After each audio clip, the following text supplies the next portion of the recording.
এটা মোটরের কয়েল। মোটরটা হিট হয়ে যাচ্ছে, হিটার কারণে মোটরটাকে ভিতরে 2 মিলিমিটার কেটে দিতে হবে।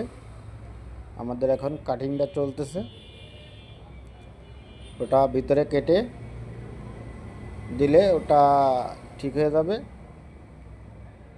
2 মিলিমিটার কেটে দিতে হবে। আমাদের কাটিংটা ভিতরে এখনও কাটিং চলতেছে। যদি ভিডিওটা ভালো লেগে থাকে অবশ্যই আমাকে লাইক কমেন্ট সাবস্ক্রাইব করে দেবেন। আমরা এর থেকে ভালো ভিডিও দেওয়ার জন্য চেষ্টা করব। আমাদের কাটিংটা এখনও চলতেছে। এটা মোটরের কয়েল। আমাদের কাটিংটা প্রায় শেষের পথে আসছে, একটু বাকি আছে।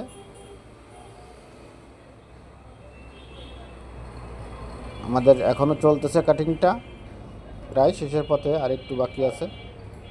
ভিতরে কাটতে হচ্ছে, খুবই ক্রিটিক্যালি একটা কাজ।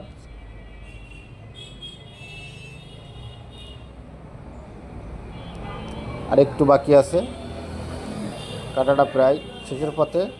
আমাদের কাটিংটা হয়ে গেছে। এখন আমরা ভিতরে চেক করব, চেক করে দেখব যে কোনো সমস্যা আছে কি নেই। অলরেডি কমপ্লিট হয়ে গেছে। ধন্যবাদ সবাইকে, ভালো থাকবেন, সুস্থ থাকবেন, আল্লাহ হাফেজ।